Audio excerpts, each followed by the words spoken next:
जय श्री राम दोस्तों, स्वागत है आपका अपने चैनल स्टूडेंट पॉइंट वीडी में। तो आई होप आप सभी लोग अच्छे होंगे।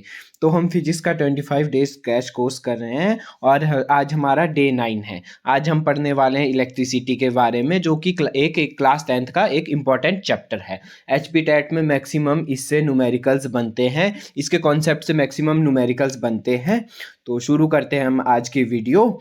तो वीडियो शुरू करने से पहले अगर आप हमारे चैनल पर नए हो तो हमारे चैनल को जरूर सब्सक्राइब करना अगर आपको वीडियो पसंद आती हो। ठीक है दोस्तों, तो शुरू करते हैं हम इलेक्ट्रिसिटी के बारे में। सबसे पहले हम डेफिनेशन पढ़ेंगे इलेक्ट्रिक चार्ज। इलेक्ट्रिक चार्ज होता क्या है?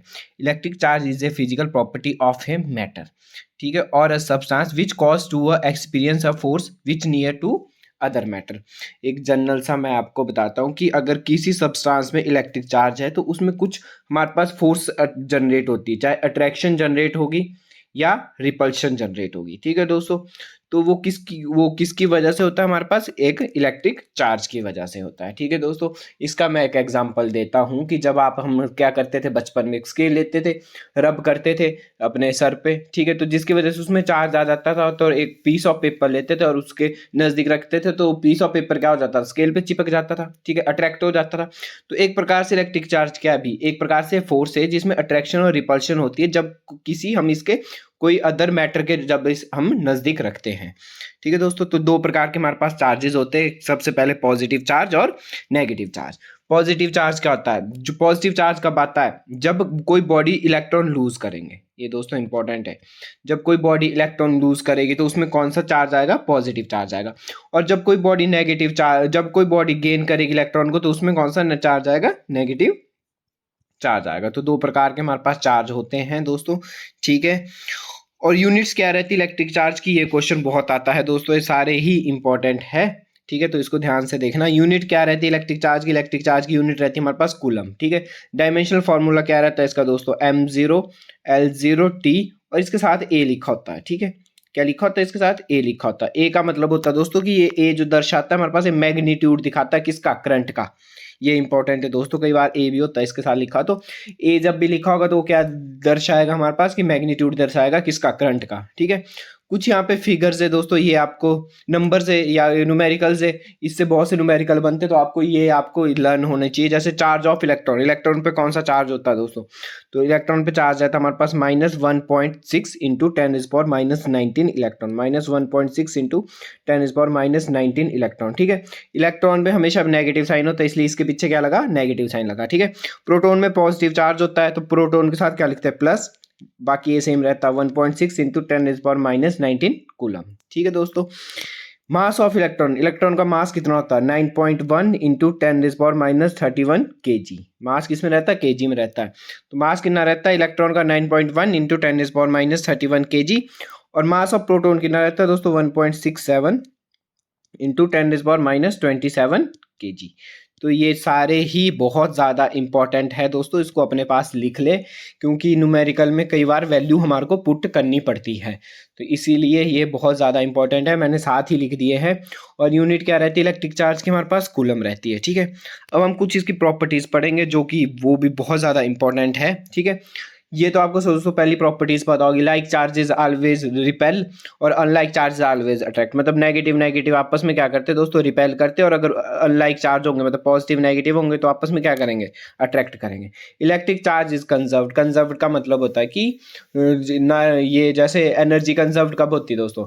जबकि उसमें एनर्जी ट्रांसफर नहीं होती हो पाती, या टोटल नेट एनर्जी या टोटल नेट चार्ज कितना रहता है? 0 रहता है। उसको क्या बोलते हैं? Electric charge is conserved. ठीक है, नेक्स्ट हमारे पास electric charge is quantized. Quantized की एक डेफिनेशन भी दोस्तों ये बहुत इंपॉर्टेंट है कई बार। एनी चार्ज बॉडी और a substance has total electric charge q which an integral multiple of charge of an electron. ठीक है, तो इसको हम ऐसे भी डिनोट करते हैं q is equal to plus minus n e. ठीक है, इसमें n की वैल्यू होती है हमारे पास 1 2, जितना हमारे पास इसमें कोई चार्ज होगा, मतलब 1 कूलम 2 कूलम 3 कूलम 4 कूलम, तो इसमें n की वैल्यू हम उस हिसाब से भरते हैं। ठीक है, और हमारे पास ई की इलेक्ट्रॉन की वैल्यू क्या होती है? अगर इलेक्ट्रॉन होगा तो 1.6 इंटू 10⁻⁻19 नेगेटिव साइन, और अगर प्रोटोन होगा तो क्या होगा? Plus 1.6 into 10⁻⁻19 coulomb. ठीक है, ये हमारे पास ई की वैल्यू रहती है। इसी से ये वाला जो न्यूमेरिकल है बहुत बार रिपीट होता है, तो ये बहुत इंपॉर्टेंट न्यूमेरिकल है। तो न्यूमेरिकल है हमारे पास क्या कि calculate the number of electron constituting 1 coulomb of charge, कि 1 कूलम ऑफ चार्ज में 1 कूलम ऑफ चार्ज में कितने नंबर ऑफ इलेक्ट्रॉन्स है। एन की वैल्यू क्या होती है दोस्तों, नंबर ऑफ इलेक्ट्रॉन्स, तो वही value Q is equal to n e. ठीक है, जो भी मैं मैथमेटिकल लिखवाता हूँ आपको, तो ये हमेशा वीडियोस के एंड में एक साथ लिख लिया करो, ताकि आपको उस रिवीजन करते हुए ये अच्छे से रिवाइज हो सके। ठीक है, तो Q की वैल्यू क्या होती है, एन ई। इसमें दे रखा हमारे पास Q क्या होता है, चार्ज होता है। ठीक है, चार्ज की कितनी दे रखी, 1 कूलम, चार्ज कितना दे रखा, 1 कूलम।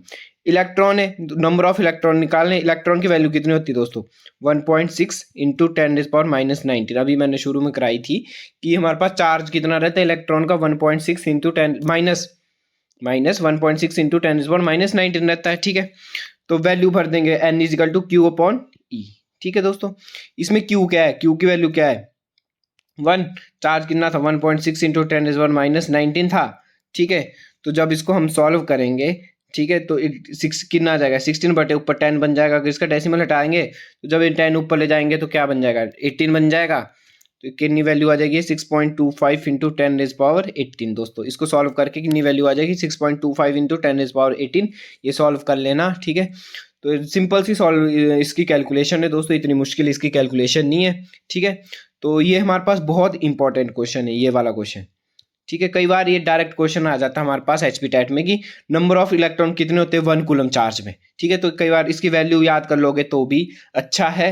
ठीक है, नहीं तो अगर आपने निकालना तो हम इसकी वैल्यू ऐसे निकाल सकते हैं, कितनी आती है, 6.25 इंटू 10⁻18। ये बहुत इंपॉर्टेंट है, मैं बार बार बोल रहा हूँ, ये बहुत ज़्यादा इंपॉर्टेंट है।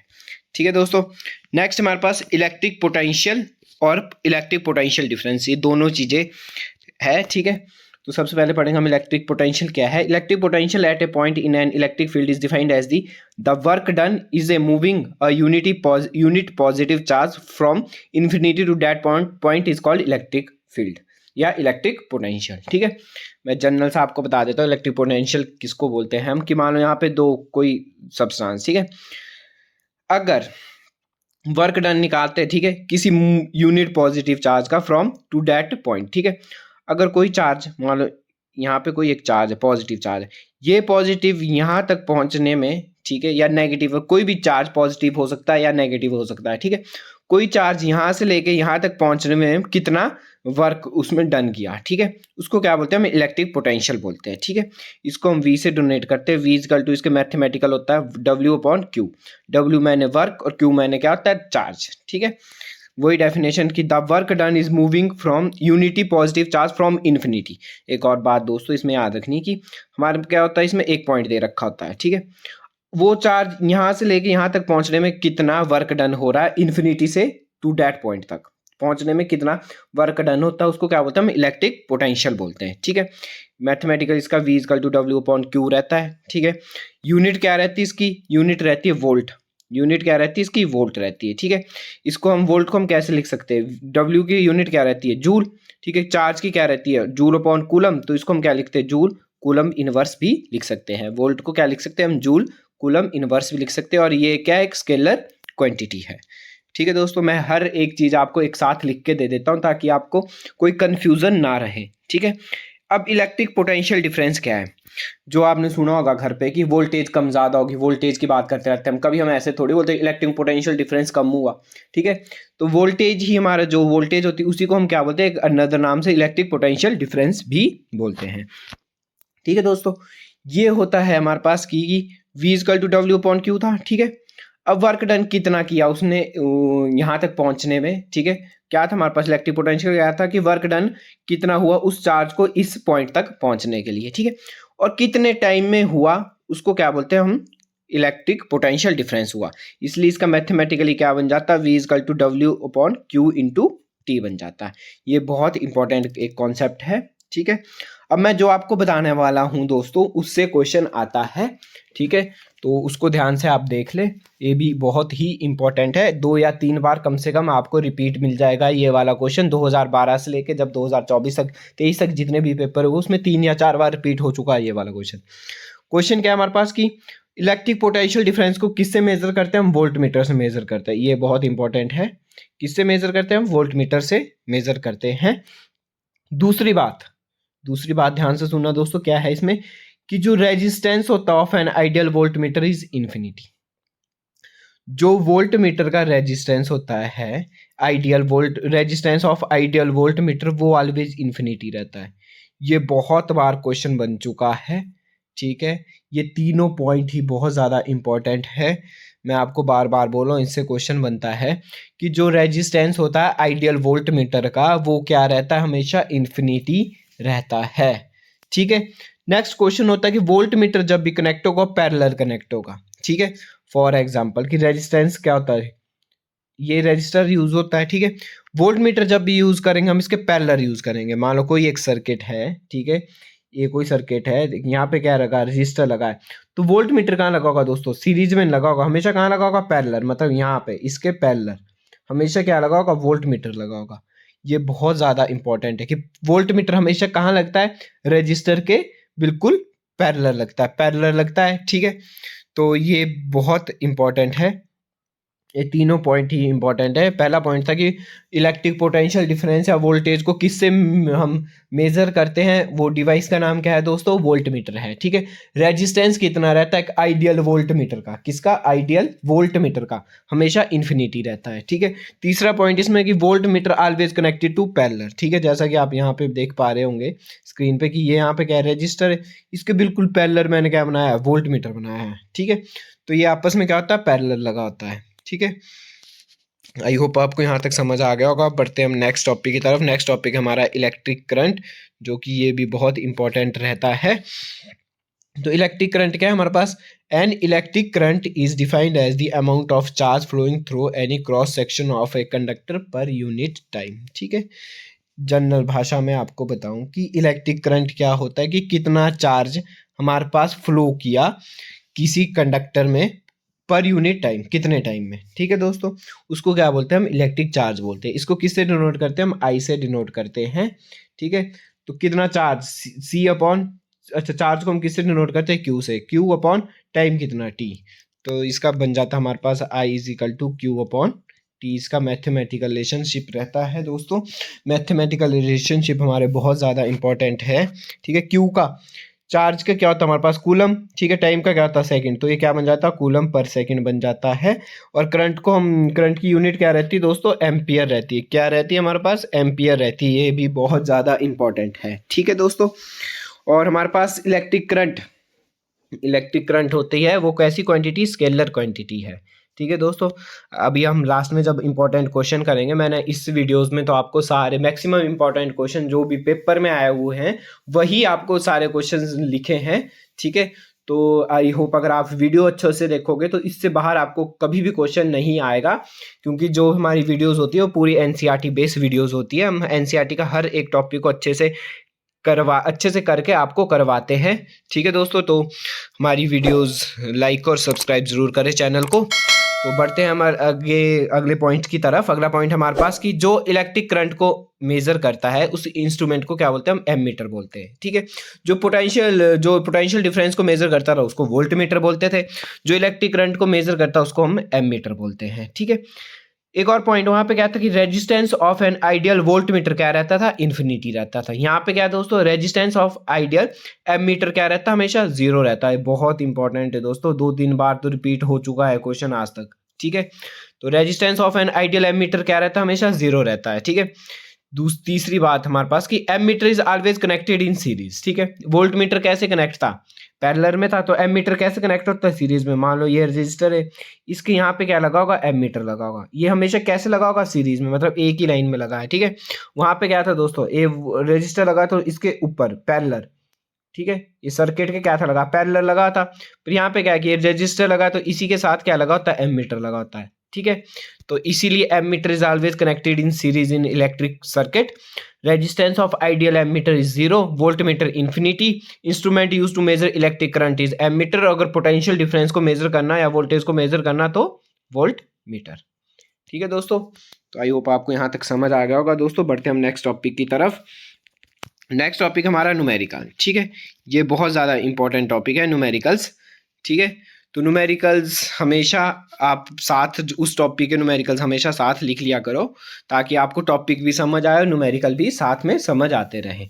ठीक है, पहला न्यूमेरिकल हमारे पास, an electric bulb draws a current of 0.2 ampere when the voltage is 220 volt, calculate the amount of electric charge flowing through it in a circuit. पहले जो चीज़ें दोस्तों दे रखी होती है उसको हमेशा लिख लिया करो, उससे आपको क्या होता है कि फॉर्मूले का पता लग जाता है कि आपने क्या निकालना है और क्या क्या दिया है। तो यहाँ पे क्या दे रखा दोस्तों, करंट दे रखा है, मतलब करंट को किससे डिनोट करते हैं हम, आई से डिनोट करते हैं। कितना दे रखा है, 0.2 एम्पियर दे रखा है। दूसरा क्या देखा, वोल्टेज, वोल्टेज दे रखी है, मतलब क्या दे रखा है इसमें, वोल्टेज को किससे डिनोट करेंगे हम दोस्तों, जल्दी बताओ, जल्दी बताओ, वोल्टेज को किससे डिनोट करेंगे, 220 वोल्टेज दे रखी है। ठीक है, कैलकुलेट दी वोल्टेज को हम किससे डिनोट करते हैं, हम वी से। ठीक है, तो वी कितना दे रखा है इसमें, 220 वोल्ट दिया है। ठीक है, तो कैलकुलेट दी इलेक्ट्रिक चार्ज, हमारे को क्या निकालना है, इलेक्ट्रिक चार्ज निकालना, क्यू की वैल्यू निकालनी है। ठीक है, तो इसका आंसर क्या रहेगा हमेशा दोस्तों, आई हमारे पास दे रखा है, आई कितना दे रखा है, 0.2 एम्पियर दे रखा है। ठीक है, टाइम कितना दे रखा है दोस्तों, 1 आवर, मतलब 1 घंटा। तो 1 घंटे में कितने सेकंड होते हैं, 1 घंटे में कितने मिनट होते हैं, 60, और 1 मिनट में कितने सेकंड होते हैं, 60, मतलब 1 घंटे में कितने हुए सेकंड हुए, 3600 सेकंड होते हैं। ठीक है, हमने टाइम 1 घंटे को सेकंड में कन्वर्ट कर लिया। ठीक है, तो टाइम आ गया हमारे पास 3600 सेकंड। ठीक है, हमारे को क्या निकालना था, calculate the amount of electric charge. Electric charge क्या होता है दोस्तों, क्यू की वैल्यू निकालनी है।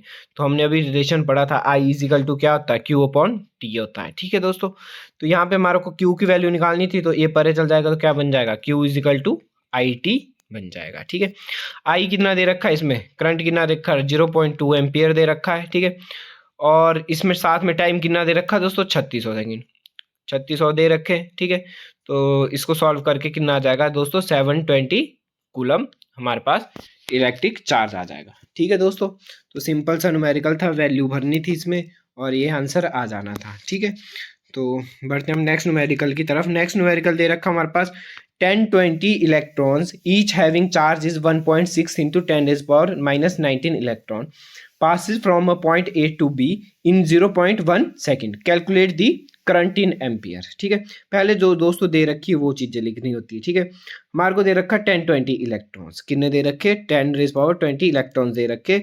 Each electron carries a 1.6 into 10⁻19 charge carry करता है एक इलेक्ट्रॉन। ठीक है, तो इसमें पहले हमारे पास दोस्तों और क्या दे रखा, टाइम दे रखा, टाइम कितना दे रखा, 0.1 सेकेंड दे रखे। ठीक है, दूसरी बात, इसमें क्यू चार्ज दे रखा, चार्ज कितना दे रखा है हमारे पास, क्यू इक्वल टू एन ही हमने पढ़ रखा था। ठीक है, एन कितना दे रखा है, एन दे रखा है 10⁻20 इलेक्ट्रॉन, इलेक्ट्रॉन कितने दे रखे, 10⁻20 इलेक्ट्रॉन। हर एक इलेक्ट्रॉन में कितना चार्ज है, 1.6 इंटू 10⁻⁻19 चार्ज है। ठीक है, तो ये हमारे पास क्यू की वैल्यू आ जाएगी, जब इनको मल्टीप्लाई करेंगे वो कितनी वैल्यू आ जाएगी, क्यू की वैल्यू हो जाएगी। और फार्मूला क्या होता है, I equal to Q upon T होता है, अभी पढ़ा था हमने। ठीक है, क्यू की वैल्यू कितनी थी, 10⁻20 मल्टीप्लाई 1.6 इंटू 10⁻⁻19 अपॉन टाइम कितना दे रखा, 0.1 दे रखा है। बस इसको जब सॉल्व करोगे, यहाँ पे दिख रहा होगा दोस्तों, तो कितना आंसर आ जाएगा हमारे पास, कितना 160 एम्पियर आंसर आ जाएगा। ठीक है, सिंपल कैलकुलेशन होती है दोस्तों, कैलकुलेशन मैं नहीं करवाऊंगा क्योंकि वीडियोस क्या हो जाती है, बहुत ज़्यादा लंबी हो जाती है।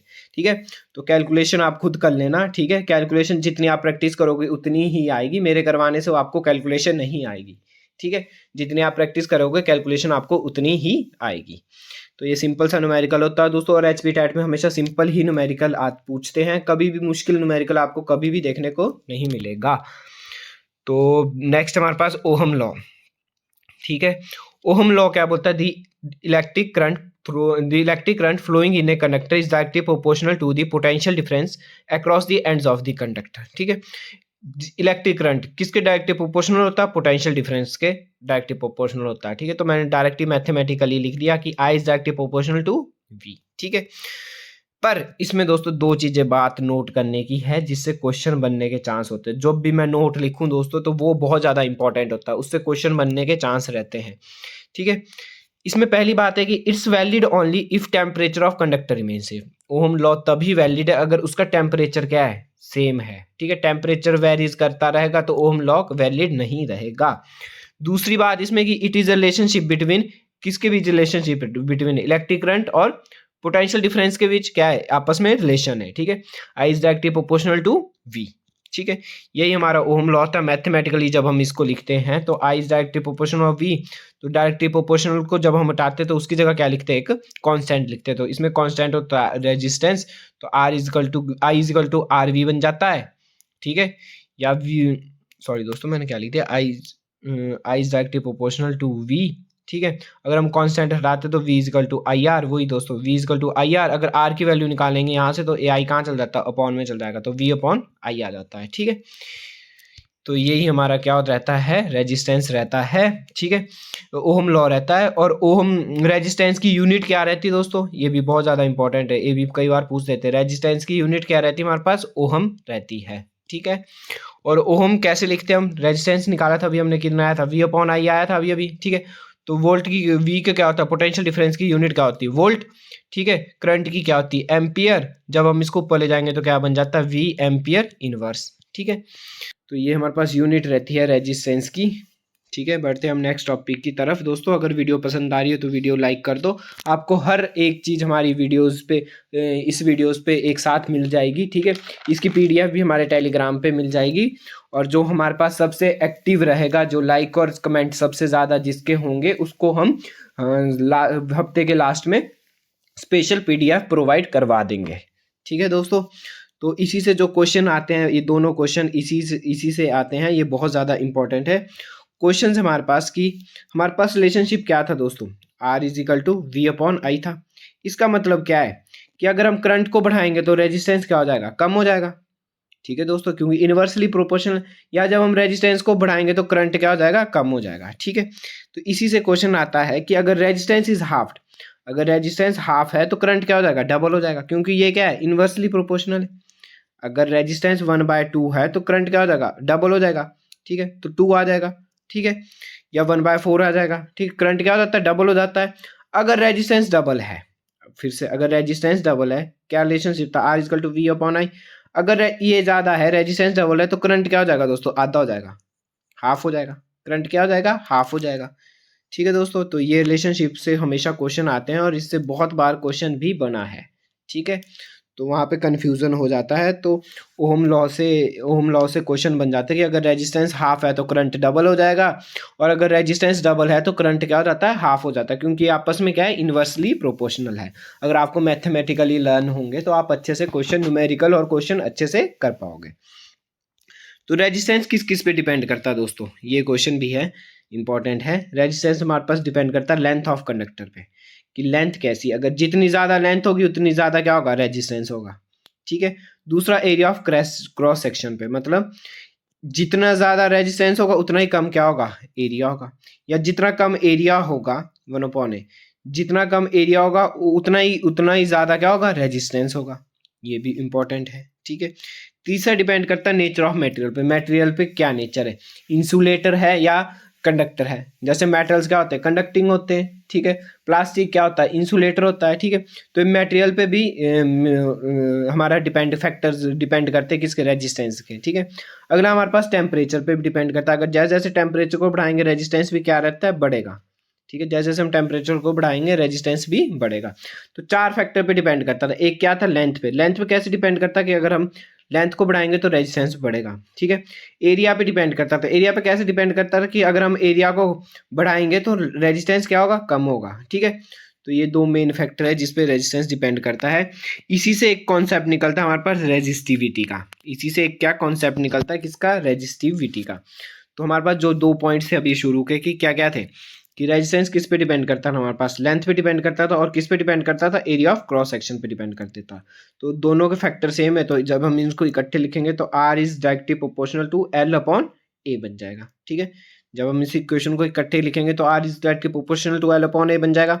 जब हम कांस्टेंट को हटाते हैं तो वहाँ पे जब हम प्रोपोर्शनलिटी वाले साइन को हटाते हैं तो वहाँ पे कांस्टेंट लग जाता है, तो कांस्टेंट लग जाता है R equal to rho into L upon A. ठीक है, जो ये रो होता है इसी को हम क्या बोलते हैं, स्पेसिफिक रेजिस्टेंस या रेजिस्टिविटी, RESI रेजिस्टिविटी बोलते हैं। ठीक है, तो ये भी इंपॉर्टेंट है।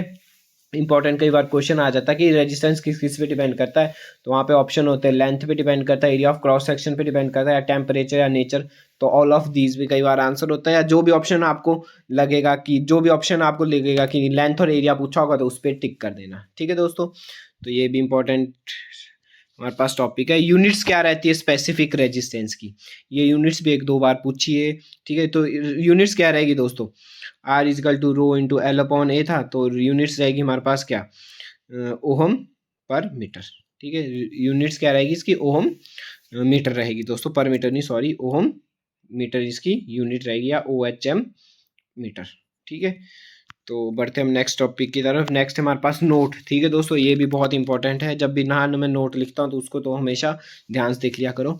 रेजिस्टिविटी किसकी ज़्यादा होती है दोस्तों, कहाँ पे करंट पास, रेजिस्टेंस का मतलब होता है कि जो हमारे करंट जो फ्लो होता है उसको रोकना, अपोज करना करंट को क्या बोलते हैं हम, रेजिस्टेंस बोलते हैं। ठीक है, तो रेजिस्टिविटी कौन सबसे ज़्यादा करता है, इंसुलेटर करता है, फिर अलॉय, फिर मेटल में तो ज़्यादा दोस्तों करंट क्या हो जाता है, पास हो जाता है, तो इसका रेजिस्टेंस क्या होगा, सबसे कम होगा। ठीक है, तो ये बार भी कई बार पूछ रहे थे कि इसका सबसे ज़्यादा रेजिस्टिविटी होती है, किसकी होती है दोस्तों, इंसुलेटर की होती है, फिर अलॉय की होती है, फिर मेटल की होती है।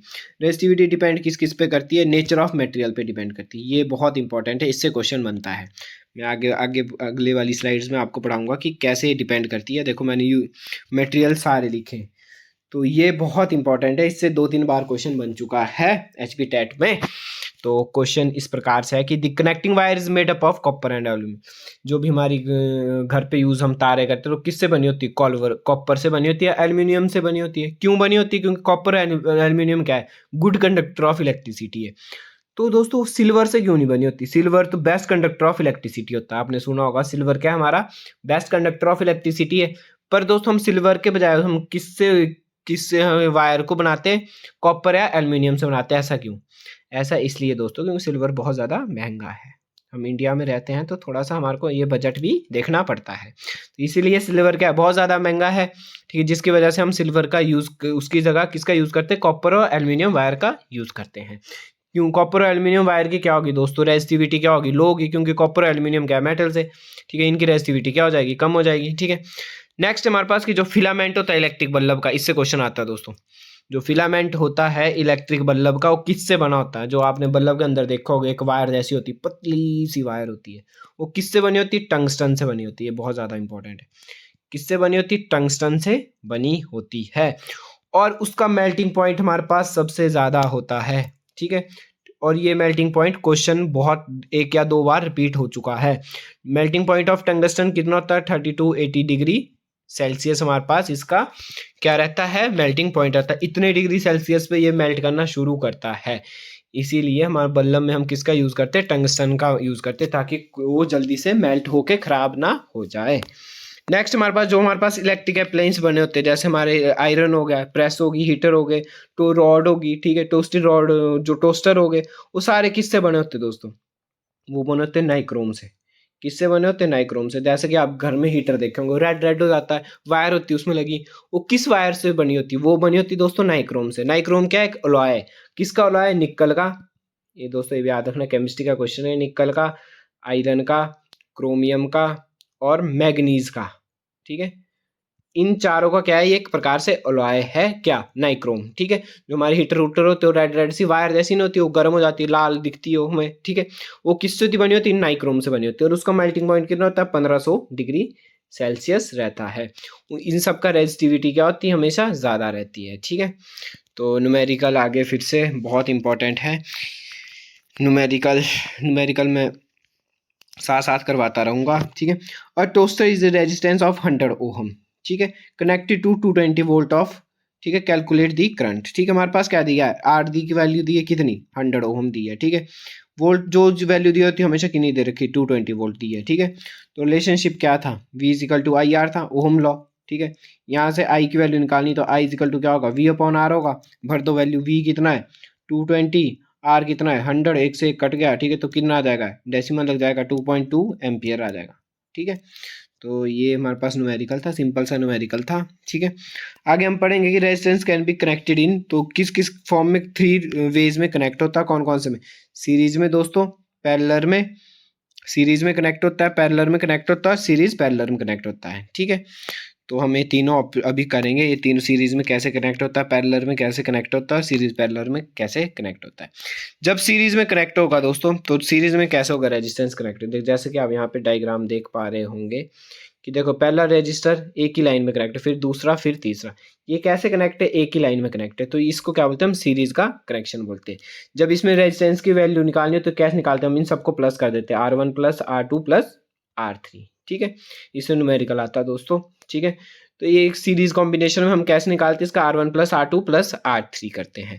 इसमें याद करने की बात दोस्तों ये है कि फार्मूला क्या हो जाता है, V इजिकल टू IR होता है, ओहम लॉ, ठीक है। इसमें हमेशा क्या करता है, वोल्टेज वेरी करते हैं, मतलब I इजिकल टू क्या बन जाएगा, I इजिकल टू क्या बन जाएगा, ये बन जाएगा V अपॉन R। तो इसमें हमेशा क्या वेरीज करता है, वोल्टेज में वेरीज करती रहती है और करंट हमेशा कांस्टेंट रहता है। करंट क्या रहता है, हमेशा कांस्टेंट रहता है इन सीरीज कॉम्बिनेशन पे। वेरीज क्या करती रहती है, वोल्टेज वेरी करती रहती है, ठीक है। नेक्स्ट हमारे पास पैरेलल कॉम्बिनेशन। पैरेलल कॉम्बिनेशन क्या है हमारे पास, कि जब भी हमारे पास रेजिस्टेंस कैसे कनेक्ट होंगे, पैरेलल कनेक्ट होंगे, मतलब जैसे ये एक, फिर दूसरा, फिर तीसरा, ठीक है। ये जब भी कैसे कनेक्ट होंगे, पैरेलल कनेक्ट होंगे, तो उसको क्या बोलते हैं हम, पैरेलल कॉम्बिनेशन बोलते हैं, ठीक है। सीरीज का क्या मतलब होता है, एक ही लाइन में तो कनेक्ट, ठीक है, दूसरा, ये तीसरा।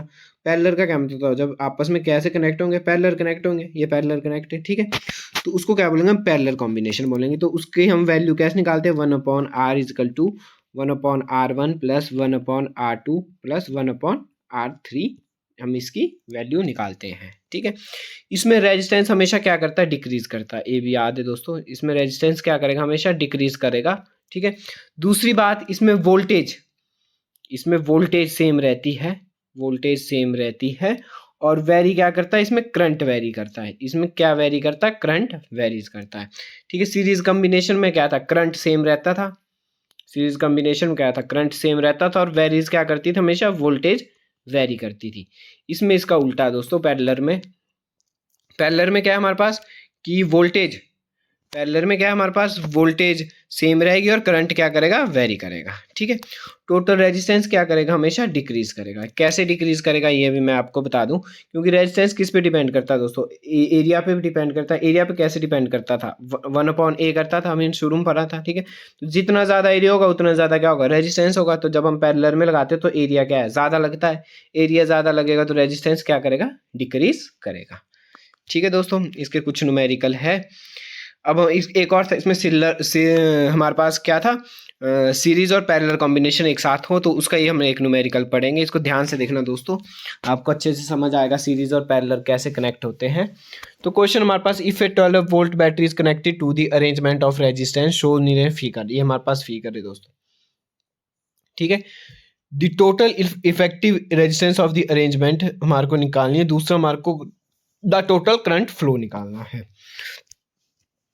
तो आपको जैसे डायग्राम में दिख रहा होगा दोस्तों, इसमें सीरीज में क्या क्या है, कितने रेजिस्टेंस लगे, पहले तो आप देखो, पहला, फिर दूसरा, फिर यहाँ पे तीसरा, फिर चौथा। कितने रेजिस्टेंस लगे, इसमें 4 लगे, पहला, दूसरा, तीसरा और चौथा, ठीक है। पहली बात ये होगी। अब सीरीज में कौन कौन से दोस्तों, ये आपस में क्या है, एक ही लाइन में, ये दो आपस में क्या है, सीरीज में, ये दो भी क्या आपस में सीरीज में, ठीक है। अब सीरीज का रेजिस्टेंस कैसे निकालते थे, कि R इजकल टू क्या होगा, R1 प्लस R2 होगा, ठीक है। तो सीरीज में क्या होगा, इन दो, जब हम ऊपर वाले का इस वाले का निकालेंगे तो क्या होगा, 10 प्लस 20 हो जाएगा, तो कितना आ जाएगा, 30 आ जाएगा, ठीक है। तो ऊपर वालों का कितना आ गया, इसका अगर हमने निकाल दिया सीरीज में तो कितना आ गया, 30 आ गया। अब वैसे ही सेम हम इस वाले का निकालेंगे, ठीक है। ये भी क्या आपस में दो रेजिस्टेंस है, आपस में क्या है, एक ही लाइन में कनेक्ट है, तो क्या है, सीरीज में, ठीक है। तो इसका कितना आ जाएगा दोस्तों, 5 प्लस 25 है, तो कितना आ जाएगा, ये भी 30 आ जाएगा, ठीक है। तो हमने दूसरे का भी निकाल दिया, कितना आया, दूसरे इसका भी 30 आ गया। जब हमने इसका सीरीज में निकाला तो इसका क्या आ जाएगा, 30 आ जाएगा, ठीक है। अब दोस्तों जब ये डायग्राम क्या बन जाएगा, अब हमने क्या कर दिया, इकट्ठे कर दिए, वो दोनों क्या कर दिए, इकट्ठे कर दिए, जैसे कि आप यहाँ देख रहे होंगे, ठीक है। इन दोनों का जब हमने निकाला था, इन दोनों का तो कितना आया था, 30 आया था। तो हमने इसका क्या लिख दिया, एक ही रजिस्टर का 30 लिख दिया। इन दोनों का क्या था, आपस में 30 आया था, तो हमने एक रजिस्टर का क्या लिख लिया, 30 लिख लिया। अब डायग्राम क्या बन गया हमारे पास, ये डायग्राम वैसे दोस्तों ये मैं थोड़ा कॉम्प्लिकेटेड वे में बता रहा हूँ, वैसे अगर ढंग से सॉल्व करना हो तो बिल्कुल आसानी से सॉल्व हो जाएगा। अब ये क्या रहा दोस्तों, पैरेलल बन गए। अब ये क्या बन गए, पैरेलल बन गए। तो वन अपॉन पैरेलल का कैंसिल निकलता है, one upon r equal to one upon r one plus one upon r two. अब ये कॉम्बिनेशन कैसा दोस्तों, पैरेलल है, ठीक है। तो वैल्यू आ जाएगी, कितनी आ जाएगी, 1/30 प्लस 1/30 कितनी आ जाएगी, 2/30 मतलब 1/15। तो रेजिस्टेंस कितना आ गया, अब 1/15 आ गया, नहीं रेजिस्टेंस कितना आ गया, आर इजकल टू 15 मीटर आ गया, 15 ओहम आ गया, ठीक है दोस्तों। तो यहाँ तक आपको समझ आ गया। अब नेक्स्ट पूछा था हमारे पास, क्या पूछा था कि हमारे निकाल दिया इफेक्टिव रेजिस्टेंस, तो निकाल दिया इसका रेजिस्टेंस, तो निकाल दिया इन चारों का, ठीक है। पहले इन दो का निकाला, सीरीज में थे, इन दो का निकाला, सीरीज में थे, ठीक है।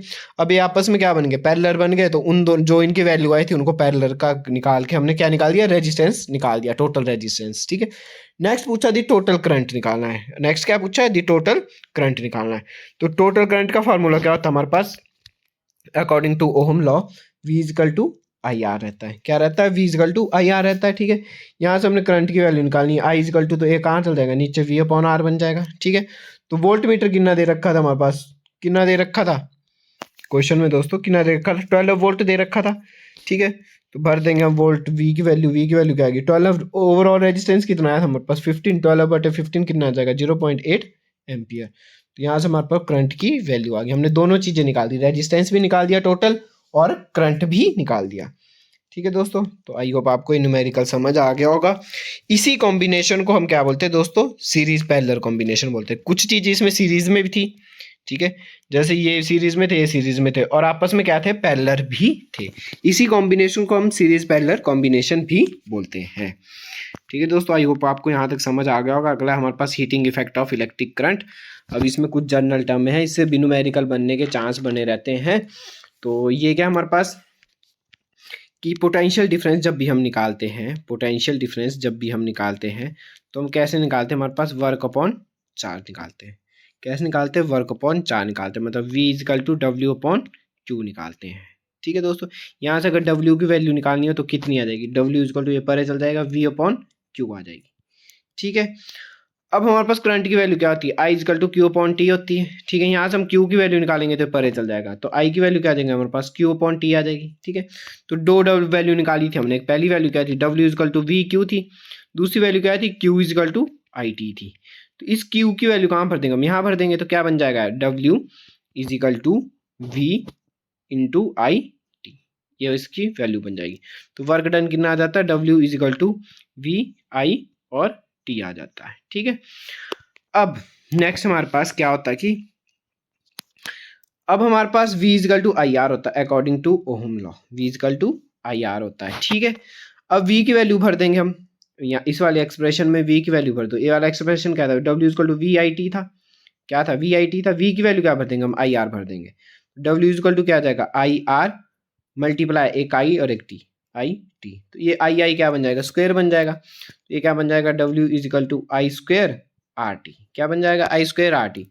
जब W equal to I square are t बन गया तो उसी को हम क्या बोलते हैं, heating, joule effect of heating बोलते हैं। ये इसका एक्सप्रेशन रहता है। तो ये W कई बार ऐसे लिखते हैं कि heat is directly proportional to current I square, directly proportional to resistance और डायरेक्टली प्रोपोर्शनल टू टेम्परेचर। इसी एक्सप्रेशन को क्या लिखते हैं हम, V equal to I square upon R T वाले एक्सप्रेशन को ही हम क्या बोलते हैं, heating effect of electric current या जूल लॉ ऑफ हीटिंग भी बोलते हैं, ठीक है। बाकी फिर से अगर इसको एक्सप्रेशन को थोड़ा सा और मॉडिफाई करना हो तो ये एक्सप्रेशन क्या था, H इजिकल टू क्या था, आई स्क्वायर। एक्सप्रेशन दोस्तों लिख लिया करो हमेशा, इससे न्यूमेरिकल आता है और इससे न्यूमेरिकल भी आया है।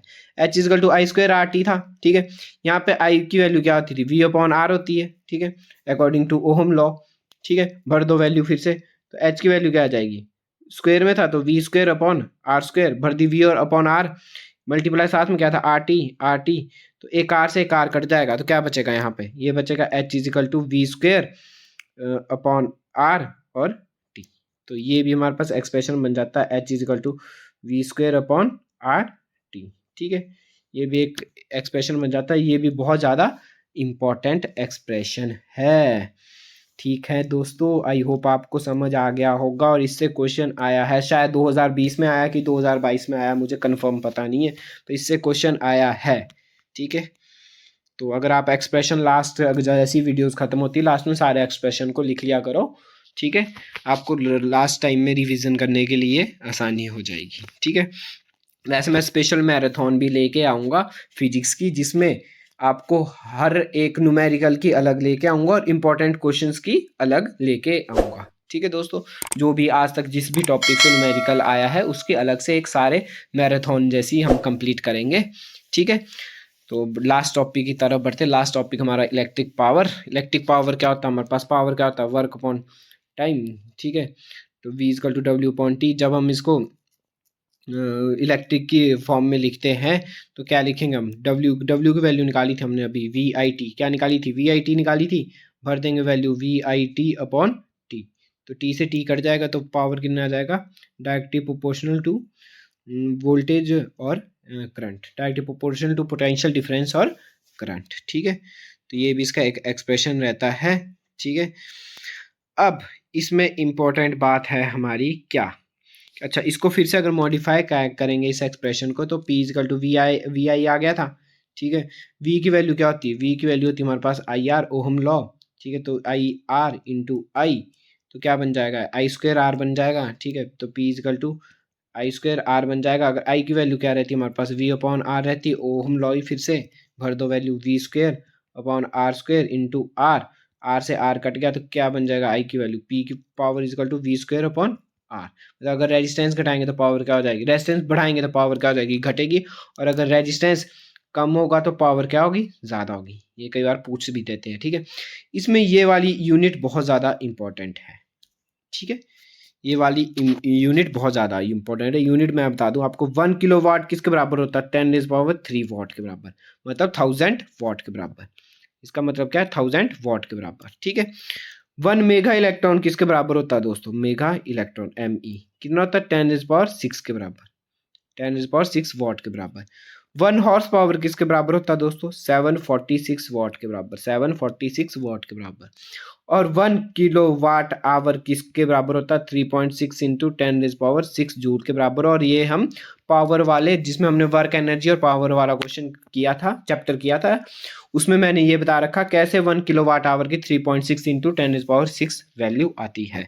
आप वहाँ भी चेक कर सकते हो, अभी मैंने सिर्फ आपका रिवीजन कराया, ये सारी वैल्यू हमने वहाँ रख रखी है। इसमें एक और इम्पॉर्टेंट टर्म है कि 1 किलोवाट जो होता है किसके बराबर होता है? 1000 वाट के बराबर होता है, ठीक है। और कितने हॉर्स पावर के बराबर होता है? तो वो होता है 1.34 हॉर्स पावर के बराबर। ये वाला क्वेश्चन भी इंपॉर्टेंट है, ये आपस में रिलेशनशिप है कि 1 किलोवाट जो होता है, अगर इसको हाउस पावर की टर्म में लिखेंगे तो कितना आता है? 1.34 हॉर्स पावर इसकी वैल्यू आती है। तो हम हमेशा वीडियोस के एंड में जो भी हम इंपॉर्टेंट क्वेश्चंस करते हैं वो करने वाले हैं। तो दोस्तों, मैंने शुरू में भी आपको बोला था कि अगर हमारी वीडियो आपको पसंद आई है तो हमारे चैनल को ज़रूर सब्सक्राइब करना, क्योंकि हम बहुत मेहनत करके आपके लिए ऐसी वीडियोस लेके आते हैं जिसमें आपको सारा कंटेंट एक ही जगह प्रोवाइड हो जाएगा, ठीक है दोस्तों। और इसकी PDF भी हम अपने टेलीग्राम पर दे रहे हैं, जिसका लिंक आपको हमारे डिस्क्रिप्शन बॉक्स में मिल जाएगा। तो नेक्स्ट हमारे पास फाइंड द इक्विवेलेंट रेजिस्टेंस, हमारे को इसका रेजिस्टेंस निकालना है। तो दोस्तों सिंपल सी वो था, ठीक है। दो कॉम्बिनेशन दे रखे हैं, ठीक है। एक ये दे रखा है 2 ओम का, ये वाला भी दे रखा है, यहाँ पे भी एक और है 2 ओम का, आगे एक और है, ठीक है। तो ये दोनों आपस में क्या है दोस्तों? पैरेलल है, ठीक है। ये दोनों आपस में क्या है? तो पैरेलल है। पहले इनका निकालेंगे, तो पैरेलल का कैसे निकालते हैं हम? 1/r equal to 1/r1 plus 1/r2, ठीक है।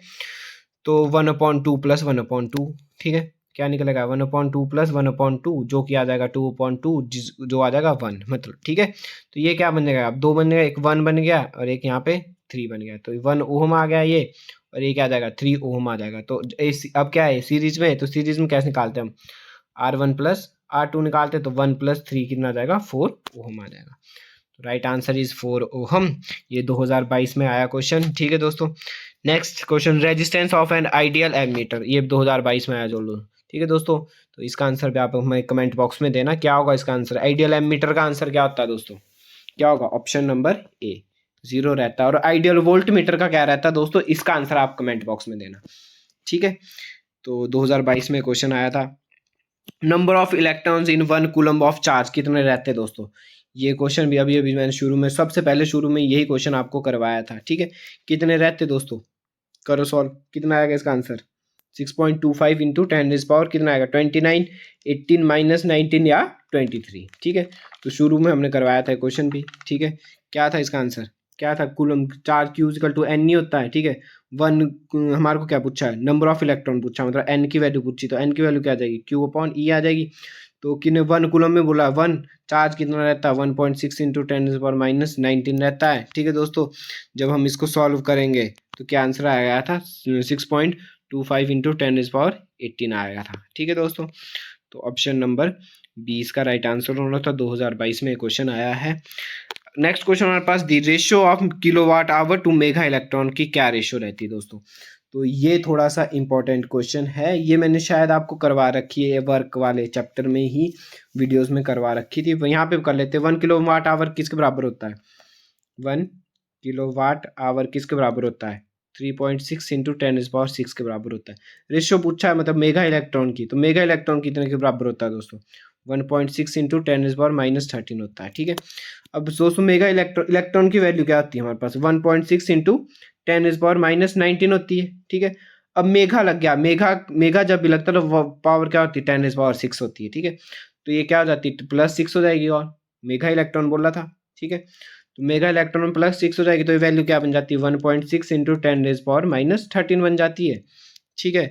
तो बस सॉल्व करना होता है। 3.6 इंटू 10⁻, कितना था? 6 जूल किलोवाट आवर की, अपॉन 1.6 इंटू 10⁻13, ठीक है। जब ये 13 ऊपर चल जाएगा तो क्या बन जाएगा? प्लस का बन जाएगा, मतलब वैल्यू की ना आएगी? 10⁻19 आ जाएगी, ठीक है। तो आगे क्या था?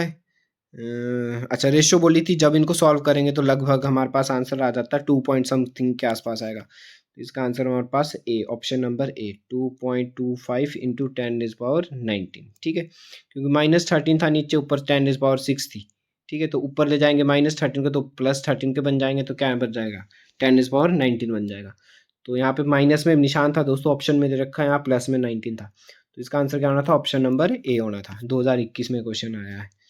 नेक्स्ट हमारे पास 1 kilowatt hour is approximately equal to, तो अभी बताया मैंने, किसके बराबर होता हो? 2021 में आया ये क्वेश्चन भी, तो किसके बराबर होता हो? 1.34 एच हॉर्स पावर के बराबर होता है, ठीक है। अच्छा, इसको मैं सॉल्व भी बता देता हूँ आपको कैसे होगा, ठीक है। नहीं तो बोलेंगे सर ने डायरेक्ट ही क्वेश्चन करवा दिया, याद करने को बोल दिया वैल्यू। तो 1 किलोवाट किसके बराबर होता है? 1000 वाट के बराबर, ठीक है। और 1 हॉर्स पावर किसके बराबर होता है? 746 वाट के बराबर होता है, ठीक है। हमारे को पूछा 1 किलोवाट आवर, ठीक है। तो क्या हो जाएगा इसका? ये सॉल्व होगा हमारे पास। तो 1 किलो 1000 वाट के बराबर होता है, मल्टीप्लाई किसके पूछा था? हॉर्स पावर में पूछा था, तो 1 हॉर्स पावर किसके बराबर होता है? 746 के बराबर, ठीक है दोस्तों। तो जब हम इसको सॉल्व करेंगे तो लगभग 1000/746, तो जब हम इसको सॉल्व करेंगे तो 1.34 हॉर्स पावर के बराबर जाएगा। तो option number A is right answer. Next question हमारे पास, 100 joule of heat is produce each second in 4 ampere register, the potential difference across the register is, ठीक है। तो हमारे को पोटेंशियल डिफरेंस निकालना था, ठीक है। तो हमने एक अभी एक मैथमेटिकल एक्सप्रेशन किया था कि H इज इक्वल टू, जो चीज़ें दी होती पहले तो वो लिखनी चाहिए दोस्तों। क्या दे रखा है इसमें? 100 जूल दे रखा है, मतलब क्या? हीट की वैल्यू दे रखी है कितनी? H की वैल्यू कितनी दे रखी है? 100 दे रखी है। अच्छा, 4 ओम क्या दिया है? R की वैल्यू दे रखी है। R की वैल्यू कितनी दे रखी है? 4 ओम दे रखी है, ठीक है। ईच सेकंड मतलब टाइम क्या कितना दे रखा है? 1 सेकंड दे रखा है, ठीक है। तो जिसमें HRT वाला रिलेशनशिप कौन था? जिसमें H भी था, R भी था और T भी था, और क्या निकाला हमारे को? V भी था। तो H R भी था, इसमें T भी था, V भी था, तो ऐसा रिलेशनशिप कौन सा था दोस्तों? तो H is equal to V² upon RT, अभी किया था हमने, ठीक है। बस वैल्यू भर देनी, V निकालना है तो V निकालना है, तो इस AR पर चल जाएगा, और ये T मल्टीप्लाई करें तो अपॉन में चल जाएगा। तो ये बन जाएगा V² is equal to HR/T, ठीक है। भर दो वैल्यू। H की वैल्यू कितनी थी? 100 जूल। R की वैल्यू कितनी थी? HR था ना, क्या था दोस्तों? मैं दोबारा से भर देता हूँ, अच्छा यही कर देता हूँ। H इज इक्वल टू क्या था? V²/RT था, ठीक है। वैल्यू भर दो H की कितनी थी? 100 इज इक्वल टू V², वैसी रहा। R की वैल्यू कितनी थी? 4, और टाइम कितना था? 1 था, ठीक है। तो ये क्या आ जाएगा? परे चल जाएगा तो कितना बन जाएगा? 400 बन जाएगा। और तो ये आ जाएगा V square is equal to 400। जब इसका स्क्वेयर को परे ले जाते तो V is equal to under root 400। तो अंडर रूट 400 किसका होता है, V is equal to 20 volt का। तो ऑप्शन नंबर बी इसका राइट आंसर होना था। Next question, what is the melting point of tungsten. Tungsten का मेल्टिंग पॉइंट कितना होता है दोस्तों, इसका आंसर आप कमेंट बॉक्स में देना। नेक्स्ट क्वेश्चन हमारे पास, in electric circuit current becomes half when resistance. तो दोस्तों ये भी हमारे इसका आंसर भी आप किस में देंगे, कमेंट बॉक्स में देंगे। क्या रिलेशनशिप था, V equal to I R, R equal to we upon I, ohm law. ठीक है, अगर electric current becomes half, current become half हो जाता तो रेजिस्टेंस क्या होगा। ठीक है दोस्तों, तो सिंपल सा क्वेश्चन है, ये मैंने अभी वीडियोस में भी आपको करवा रखा है। तो आज की वीडियो हमारी यहीं ख़त्म होती है दोस्तों।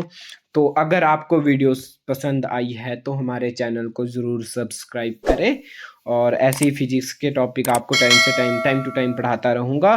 कुछ डाउट्स अभी भी रह गए हैं तो आप हमारे इंस्टाग्राम चैनल पे कनेक्ट हो सके, जिससे आप हमारे साथ डायरेक्ट मैसेज हमारे को कर सकते हैं, हम आपके पूरे हर एक डाउट को क्लियर करवाएंगे। ठीक है दोस्तों, तो हमें कमेंट बॉक्स में ज़रूर बताना कि वीडियोज़ कैसी लगी। Thanks for watching this video.